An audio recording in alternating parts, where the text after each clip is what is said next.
ما سره دا چې ما سره د یو خاندان 1,00,000 روپۍ دي او دا د اغي حق دی، خو ما ته په یو واسطه سره ملاو شوی دی د حکومت ته طرف نه. نو زه اوس دا غواړم چې دا اغي ته واپس کم. او دغه خلک ډېر زیات خبیثان دي، اسې نه چې داور را باندې وکړي چېرته. نو اوس به زه د دې دا حق دي ته څنګه رسومه؟ داسې کار وکړه چې دا ته پته لري چې ما ته دې نقصان رسوي، اوس پر باندې دعوه وکړي او د هغې حق پیغام ورته رسوي. نو پوسټ آفس ته لاړ شه او د هغې ځای نه ورته ورولېږه، او یا پې د سره ریټرن ایډرس مې لیکه، د واپس کېدو ایډرس مې لیکه، او یا پې ولیکه ګورنمنټ اف پاکستان. بس ټیک ده که نه؟ تا وایي چې د حکومت طرف نه میلاو شوي د هغې پیسې دي. دروغ به هم را نه شي او که ریټرن ایډرس پې نه لیکي نو هم ښه ده. بس دغې طریقه ده. ښه یو زنانه سوال کړی چې د ماشوم د پیدا کېدو نه پس کم چې د 40 اینه وي نو هغه 22 ورځې راشي او د هغې نه پس بیا مکمل ودرېږي. نو زه به اوس 40 ورځو ته انتظار کوم که نه د 22 ورځو نه پس بیا بلکل پاک شوم؟ دقه ستا نفاس دی، دقه ستا 40 دی، دا 22 ورځې اینه راتله د ماشوم د پیدایش نه پس او بیا دا ودرېده او دقه شانتې کېږي تا سره، دقه 22 ورځې ستا څه دی؟ نفاس دی. دغه 22 ورځې ستا 40 ده. 40 دا مطلب نه چې خامخا 40 ورځې به پوره کړې. 40 دا مطلب چې دا کومه اینه د ماشوم د ولادت نه پس راځي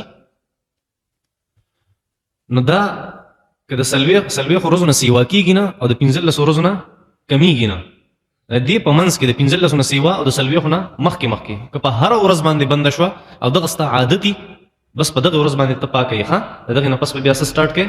خپل منځونه به هم سټارټ کړې، خپل روژې به هم سټارټ کړې. 40 ورځو ته انتظار کول نه دي پکار. پروویډنټ فنډ لینا جایز ہے یا نہیں؟ او جایز دی. دا د فنډ یو قسم دی، د محکمو والا ورکوي. کومه محکمه کې چې سړی نوکري که نه د ریټایرمنټ نه پس اکثر دا میلاویږي پروویډنټ فنډ اخیستل جایز دی د محکمې د طرف نه. زمونږ جومات 3 چته دی، د خلکو په خپل منځ کې اختلاف دی. څوک وایي امام له په بیسمنټ کې ودرېدل ضروري دي، او څوک وایي په مین فلور کې، او څوک وایي په بره چت کې. اختلاف دی. اوس څوک ګوره عموما دا خبره ځان سره یاد ساتئ چې عام طور باندې امام په مین فلور کې ودرېږي، په مین فلور کې. نو بهتر هم دغه دی چې امام په څه کې ودرېږي؟ په مین فلور کې ودرېږي. لاندې په بیسمنټ کې ودرېدل هم ضروري نه دي، په مین فلور کې هم ضروري نه دي، او بره په چت هم ضروري نه دي. په هر یو کې ودرېدی شي. ودرېدی روا ناروا والا خبره نه ده. دی خو اختلاف ته چې دلته ودرېدل جایز دي، دلته نه دي جایز. خبره دا ده چې په 3 واړو چتونو کې امام ودرېدی شي، هېڅ نقصان نشته. او بهتره دا چې په مین فلور کې ودرېږي.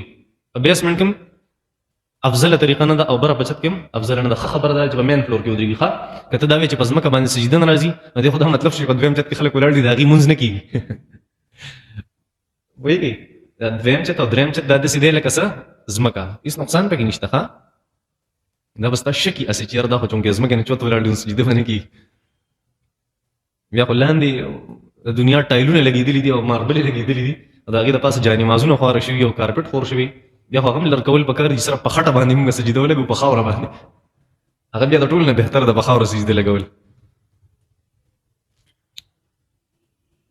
په کپړه باندې مې سپینوالی ولیدو، په چې هغه کله وچ شو نو سپینوالی زیړ شو. د دې څه حکم دی؟ ښه دا د زنانه سوال دی. زنانه کپړه استعمالوي که نه چې کوم د هغې هغه اینه جاري اینه، نو په دغه وخت کې زنانه کپړه استعمالوي، هغې ته کرسف وایي په عربی کې. کرسف پیډز ورته وایي، پیډز هغه استعمالوي زنانه. نو په هغې باندې هغې ته پته لګي چې یاره کوم ټریسز راغلي دي نو چې حیض ما ته شته که نشته. نو که زنانه ته دا وایي چې سپینوالی راغلی دی چې ما وکتو خو وروسته هغه سپینوالی چې وچ شو نو هغه زیړ شو نو دا حیض دی. اصل کې دا زیړ رنګ دا د حیض وي. زیړ رنګ، سور رنګ، تور رنګ، شین رنګ، دا رنګونه څه دي؟ د خاورې رنګ، دا د حیض رنګونه دي. نو په شروع کې دا کم لونوالی چې راغلی و دا سپینو او وروسته بیا زیړ شو نو اوس دا حیض دی که نه دی؟ ګوره اصل کې اعتبار هغې لونوالي له یي که نه، هغې لونوالي له اعتبار کم چې په ابتدا کې په ابتدا کې چې کم لونوالی راشي هغې له اعتباري که وروسته بیا رنګ بدل شو نو دې له اعتبار نشته. ښه صحیح ده. کم رطوبت چې راغلی دی او دا لومبی سپین او بیا زیړ شوی نو دا حیض نه دی. ښه په تیمم کې د ګوتو خلال کول دا ضروري دي او واجب دي. ښه که دننه ورته خاوره نه ورغلي نو واجب دي. د احتلام په وجه د انسان په جسم کې کمزوري راځي او کنه، او د احتلام د بندولو طریقه څه ده؟ د احتلام د بندولو طریقه دا ده چې واده وکړه، او د احتلام د وجه انسان کمزوري کیږي کنه، د انسان کومه طاقت ماده دا ختم شي، چې هغه ختم شي انسان کمزوري شي. ځکه دا خو د اینې نه جوړیږي، د اینې چې څنګه کمی راځي انسان کې په دې کمزوري کیږي، دغه شان چې په دې کې د منې کمی راځي هم دې سره کمزوري کیږي. ښه پوهېږي؟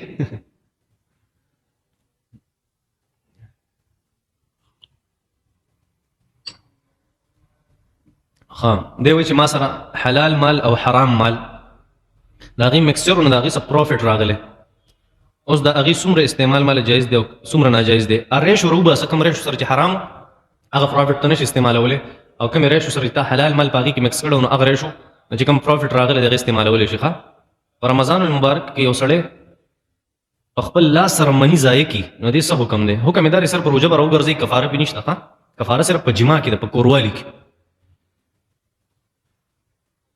د سودا چې کله وزن کیږي نو آیا د اغستونکي او د خرڅونکي دغلته موجودګي ضروري ده او کنه او ضروري ده کنه؟ بیا به وروسته جاخی، بیا به وتهیي چې دا کم دی او بل به وتهیي چې سیوا او بل به وتهیي چې برابر جاخه به جوړېږي. ښه ضروري ده. د بینکونو د پاسه یې لیکلي 1، د دې 1 څه مطلب دی؟ په زیړ کلر کې د بینکونو د پاسه نه لیکلي، د اے ټي ایم د پاسه لیکلي، د اے ټي ایم د پاسه غټ 1 لیکلي، 1 اے ټي ایم د پاسه ولاندې ورته وړوکې شانتې لیکلي لینک 1 لینک. د 1 لینک مطلب دا دی چې دې کې هر یو اے ټي ایم کارډ هغه کار کوي، چې ستا هر یو بینک کې او ته دې ته ورشي نو ستا 1 لینک مطلب دا ټول په یو لینک کې دي. پوهېږې؟ دا په اے ټي ایم په بینک باندې نه. زه یو زرګر یم، زما والد صاحب وفات شوی دی، د هغه سره د خلکو ډېر زیاته سونه پاتې شوې ده، خو د هغې مالکان نه دي معلومه څه وکړم ورسره. دا ځان سره وساته. عموما داسې کېږي چې کومو خلکو نه ستا بابا سونه اغستې ده که نه، زرګران د هغې ټول لیسټونه ځان سره تیاري، یو کاپي یو ډایري په هغې کې د هغې پته هر څه پکې موجود دي، نو ته هغې پسې وګرځه، هغه چېرته پیدا کړه، نور که نه دا ځان سره وساته. او که دا دې چېرته چاله ورکړه او بیا مالک پیدا شو نو بیا ته ذموار یې، هغومره تاوان به له ورکوې. ښه په حیض کې د اینې بیدل ضروري دي که نه؟ بیدل ضروري دي که نه دي ضروري؟ او که نه چې اینه هغه فرج خارج ته راشي نو هله بیا حیض شمارلی کېږي، د هغې نه مخکې نه. په قبر کې د انسان زندگی څنګه ده په تفصیل سره مونږ ته ووایه. ما ته څه په درځال ته نه یم تللی چې لاړ شم بیا واپس راشم بیا درته ووایم. د مولیانو نه تپوس کې د خلکو اختلافات دي په دې کې چې د هغې ځای زندګي څنګه ده. ښه او تاسو په هر په جنازو کې علما کرام تقریرونه کوي که نه، هغې کې به مو اورېدلي، بس هغه کافي ده که نه. اوس د دې تفصیل څه ضرورت دی؟ ټایم ته 15 منټه پاتې. ستا د لهجې نه معلومیږي چې ته دیوبندی، او ستا د طرز نه هم داسې معلومیږي. واه ځکه چې ته د علما دیوبند د کتابونو حواله ورکوې کله نا کله چې داسې ده، نو ته ماته یو مسله حل کړه. هغه مسله ده چې ستاسو په کتابونو کې دا عقیده لیکلې ده، لکه اشرف علي په خپل کتاب کې لیکلي. واه اشرف علي په خپل کتاب، اشرف علي تانوي رحمت الله علیه په خپل کتاب نشر الطیب کې لیکلي چې نبی علیه الصلاۃ والسلام خو نور دی او آدم علیه السلام لا جسم نو پیدا شوی، نبی علیه السلام پیدا شوی، او دغه د علما دیوبند هم عقیده ده. نو تا خو وایي چې بشر دی، ای بدبخته. دا خبره خو جدا ده چې زه دیوبندی یم، بریلی یم، اهل حدیث یم، ارس یم، دې سره به ګورو، هغه خو جدا خبره. خو زه خو د هر چا د کتاب حواله ورکوم. ښه خبره د هر یو کتاب نه رالم. زه خو د امام ابن حجر اسقلاني رحمت الله علیه د کتاب نه حواله ورکوم، یا د امام رازي د تفسیر کبیر نه حواله ورکوم. هغه شوافی دي، نو دا مطلب دی چې زه شافعي المذهب یم، شافعي المسلک یم؟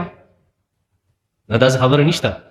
ښه هغه خو زه چاته نه یم چې زه هر یو مسلک سره تعلق ساتم یا هر مکتبه فکر سره تعلق ساتم. البته دا خبره چې کومه حق خبرې هغه کول پکاري، کومه حق نه هغه پرېښودل پکاري. حقیقت دا دی علما دیوبند کتابونه زه اکثر ګورم، د هغې وجه دا ده چې مکاتب فکر چې څومره دي، که بریلیان دي، اهل حدیث دي، دیوبندیان دي، پنجپیریان دي، جماعت اسلامي دي، په الله مې د قسمي که دیوبندي علما غونډه کې قابل د مخ ته ځمکې چېرته لیدلي داسې علما دي.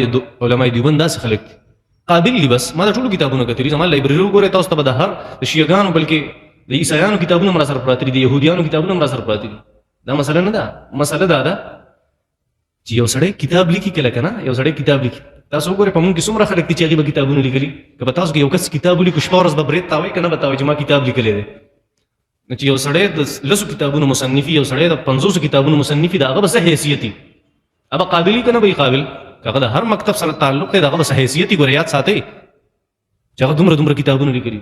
اشرف علي تھانوی رحمت الله علیه داغه د کتابونو تعداد خو سو 1500 بیانې یا 1100 بیانې چې دونه تصانیف کړي. بل دا خبره دویمه دا خدایي د قابلیت خبره خو دویمه خبره ده چې تا دا ویلي چې په نشر الطیب کې اشرف علي تھانوی رحمت الله علیه لیکلي چې نبی علیه الصلوۃ والسلام نور دی. نه داس خبره نه ده. د علماء دیوبند عقیده ده په علماء کې چې د هر مکتب دی د علماء دیوبند عقیده ده چې نبی علیه الصلوۃ والسلام نور هم دی او بشر هم دی. نور هم دی او بشر هم دی. دغه صحیح عقیده ده. دغه صحیح عقیده ده.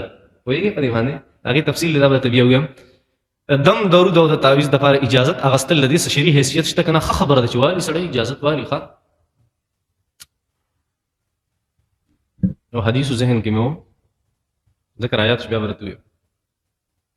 ها آیات بخاری شریف کې روایت ده نبی کریم صلی الله علیه وسلم او فرمایل په مناقب کې کله چې مناقب شروع کیږي کنه صحابه کرام بخاری شریف کې دلته یو روایت موجود ده او هغه کې یو څو صحابه صفاتونه کوي نبی علیه الصلوۃ والسلام وي خذوا القرآن من أربعة من عبد الله بن مسعود فبدأ به وسالم مولى أبي حذيفة وأبي ومعاذ بن جبل. تاسو کله قرآن اخلي د سلور صحابونو والے رسونه د سلور نه ځکه دا ماهر دی په قرآن مجید کې. من عبد الله بن مسعود لومبه سو کیات کو عبد الله بن مسعود امام بخاری رحمۃ اللہ علیہ فرمای فبدأ به ابتداء د چانو کړه عبد الله بن مسعود نه وکړه.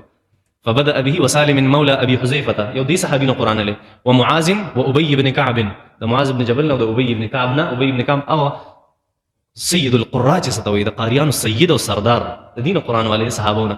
سیدا مدینه پته لګی چې را د اجازه خپل یو حیثیت ته ځکه نبی رسول الله خاص خلق کوي ول نور القرآن نور ورته عمر القرآن نور ورته او بکر صدیق القرآن نور ورته رضی الله عنهم نور له نور ورته نه نور ماهرون علي له نور ورته رضی الله تعالی عنه چې د علم دریابو الله فرمای قرآن د چانه والے د سلور صحابونه والے دا ولي یو خاص حیثیت ته د اجازت پته لګي. د یو زنانه سره په عدت کې نکاح کې دي چې کنه نه باطل د نکاح نه کیږي په دغه وخت کې ښه. د یو ماشوم ختنه یعنی ماشوم سنتول دا یو زنانه ډاکټر کولای شي کنه که ماشوم یاله که ماشوم څه غلط خطرات نه بیا وایي په دې